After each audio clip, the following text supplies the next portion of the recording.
8 मार्च 2014 रात के 12:40 पर मलेशिया के कुआलालंपुर इंटरनेशनल एयरपोर्ट से मलेशियन एयरलाइंस का एक विमान MS-370 चाइना के बीजिंग के लिए उड़ान भरता है। जैसा में 227 यात्री और 12 क्रू मेंबर सहित कुल 239 लोगों सवार थे। प्लेन उड़ते हुए मलेशिया प्रायद्वीप को पार करके नॉर्थ ईस्ट की ओर बढ़ रही थी और तकरीबन 40 मिनट के बाद मलेशिया एयर स्पेस की सीमा को भी पार कर जाती है। इस प्लेन को 53 वर्षीय अनुभवी पायलट जहरी अहमद शाह उड़ा रहे थे, जो कुआलालंपुर ATC को गुड नाइट बोलते हैं। लेकिन फ्लाइट में मौजूद लोगों से लेकर ATC तक कोई भी ये नहीं जानता था कि ये गुड नाइट नहीं, बल्कि उन सभी पैसेंजर्स की जिंदगी की वो आखिरी नाइट है, जिसके बाद सभी 239 लोग हमेशा के लिए अपनों से बिछड़ जाएंगे। इस बात के कुछ ही मिनटों के बाद अचानक कुआलालंपुर ATC से विमान का संपर्क टूट गया और विमान कहीं गायब हो गया। हालांकि ऐसा तो कई बार हुआ था कि किसी फ्लाइट का उसके ATC से संपर्क टूटा हो, लेकिन इतिहास में ऐसा कभी नहीं हुआ था कि कोई विमान पहले तो गायब हुआ हो और फिर कभी मिला भी ना हो। और ये अनोखी किस्मत MH-370 की थी, जिसके बारे में ATC को तब पता चला जब लगातार 5 घंटों तक ATC ने विमान से संपर्क साधने की कोशिश की, लेकिन वो पूरी तरह से नाकाम रहे। ATC में मौजूद सभी लोग यही सोच रहे थे कि आखिर प्लेन गया कहाँ, और धीरे धीरे ये बात पूरी दुनिया में आग की तरह फैल गई। आखिर विमान 239 यात्रियों के साथ लापता कैसे हो गया? अब 24 घंटे बीत चुके हैं, पर प्लेन का कोई आता पता नहीं है। इसलिए अगले ही दिन यानी 9 मार्च को एक सर्च ऑपरेशन की शुरुआत की गई, जिसमें कई अन्य देशों ने भी हिस्सा लिया और करीब 64 विमान और उन 70 समुद्री नावों की मदद से एक विशालकाय दल ने साउथ चाइना सी को खोजना शुरू कर दिया, क्योंकि सभी को उम्मीद थी कि हो ना हो MH-370 कहीं ना कहीं समुद्र में ही समाया होगा। लेकिन अफसोस कि किसी के हाथ भी कुछ नहीं लगा, जिसने सबको एक बार फिर से हैरान कर दिया कि एक विमान पहले तो गायब हो जाता है और फिर उसका मलबा भी कहीं नहीं मिलता, और आखिरकार एक मल्टीनेशन सर्च ऑपरेशन भी MH-370 को ढूंढने में नाकाम साबित हो चुका था, जिसका सबसे ज्यादा दबाव उन लोगों पर आता है जिस पर हादसे की जवाबदारी टिकी हुई थी, क्योंकि सैकड़ों परिवार अब भी इस बात से अनजान ही थे कि उनके अपनों के साथ क्या हुआ है। इसलिए अब इसका केवल एक ही तरीका था, और वो था केवल जांच में एक्सपर्ट्स के हाथ कई अहम सुराग भी लगे, जो कहीं ना कहीं विमान की गुत्थी को सुलझा सकते थे। विमान से जुड़े एक दस्तावेज में एक्सपर्ट्स ने पाया कि विमान में करीब 500 पाउंड लिथियम बैटरी का एक पैकेज रखा हुआ था, जो संभव था जहाज में मौजूद किसी कारोबारी का रहा होगा। बैटरीज के बारे में एक्सपर्ट्स की राय थी कि जरूर इन पर किसी तरह का दबाव बना होगा, जिसके चलते पहले तो बैटरीज में आग लगी होगी और फिर उसके चलते विमान में, क्योंकि ऐसा पहले भी कई विमान दुर्घटना में देखा जा चुका है, जब बैटरीज के चलते कोई विमान दुर्घटनाग्रस्त हो गया हो। लेकिन अभी इस थ्योरी पर माथापच्ची हो ही रही थी कि तभी अचानक जांचकर्ताओं के सामने एक और सबूत आता है, जब 3 दिन बाद मलेशिया एयरफोर्स के रडार में यह पता चलता है कि MH-370 उनके रडार से होकर गुजरा था, जो बीजिंग ना जाकर वापस मलेशिया की ओर आया था और 150 मील की दूरी तय करके थाईलैंड की ओर गया था, जिसके बाद वो अचानक रडार से गायब हो गया। इस सबूत ने सबको हैरत में डाल दिया, और हैरान करने वाली बात तो ये थी कि प्लेन का अचानक से रास्ता बदलना। हालांकि ये गुत्थी सुलझी तो नहीं, बल्कि इसने एक और रहस्य को जन्म दे दिया। अब जांचकर्ताओं को लगने लगा था कि एक अनुभवी पायलट विमान का रास्ता खासकर बिना ATC के परमिशन के तभी बदल सकता है जब उस पर किसी तरह का कोई दबाव हो, जिसका सीधा सा मतलब था कि कहीं प्लेन को हाईजैक तो नहीं कर लिया गया था, और अगर ऐसा हुआ था तो संभव था कि प्लेन ATC के संपर्क से बाहर हो जाए। इसलिए हाईजैक होते ही सबसे पहले प्लेन का ट्रांसपॉन्डर बंद कर दिया गया था,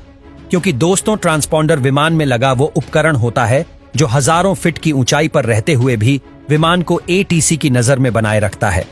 रफ्तार से लेकर ऊंचाई ट्रांसपॉन्डर के द्वारा विमान की सभी गतिविधियों पता चलता रहता है।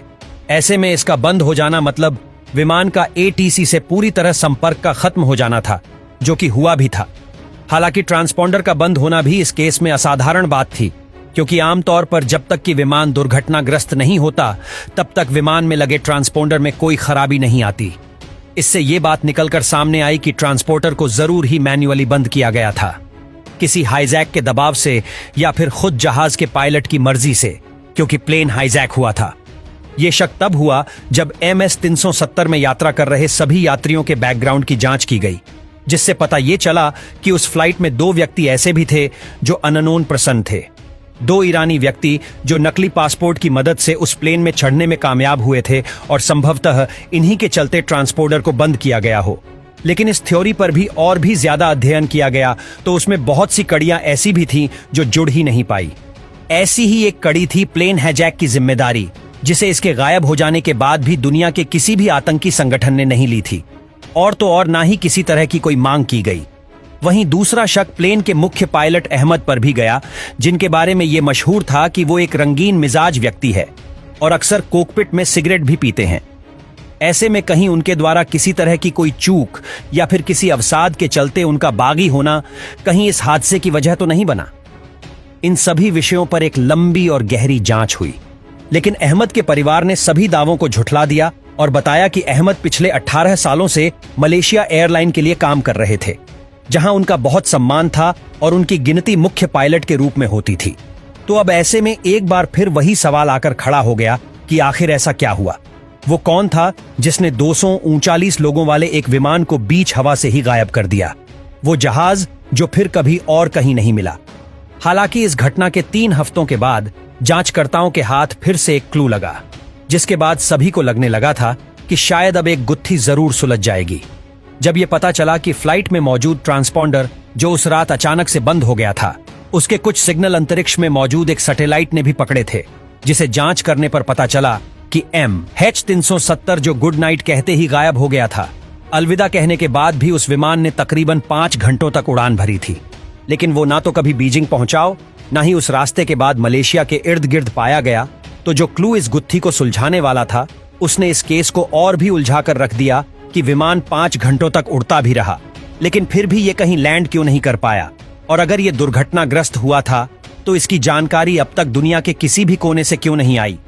हालांकि जांचकर्ताओं ने क्लू को फिर भी हल्के में नहीं लिया और सैटेलाइट द्वारा बताए गए सिग्नल के आधार पर एक गहन जांच भी शुरू कर दी। लेकिन कई दिनों की कड़ी मेहनत का नतीजा भी आखिरकार शून्य ही नहीं निकला। लेकिन इस क्लू का यह फायदा जरूर हुआ कि अभी तक जिस हादसे का केंद्र साउथ चाइना सी को माना जा रहा था, इस जांच के बाद वो केंद्र इंडियन ओशन बन गया, क्योंकि सैटेलाइट के अनुसार विमान वापस मलेशिया की ओर आया था और फिर मलेशिया को पार कर इंडियन ओशन की तरफ आ गया था।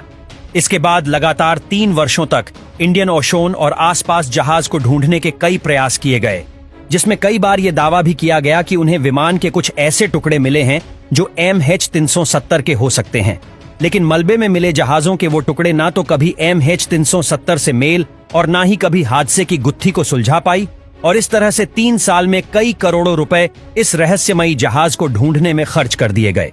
जिसमें 26 देशों के हजारों लोग और उनके संसाधन भी इस्तेमाल में लाए गए। लेकिन फिर भी ये विमान किसी के भी हाथ नहीं लगा, जिसके बाद आखिरकार ना चाहते हुए भी औपचारिक रूप से इस खोज को जनवरी 2017 में ये कहते हुए बंद कर दिया गया कि MH370 को ढूंढ पाना अब नामुमकिन है। उस विमान और विमान में बैठे हुए सभी 239 लोगों के साथ जो हुआ उसका हमें खेद है, लेकिन उसके साथ असल में क्या हुआ? वो मर चुके हैं या आज भी जिंदा है? ये बात उस प्लेन के साथ चली गई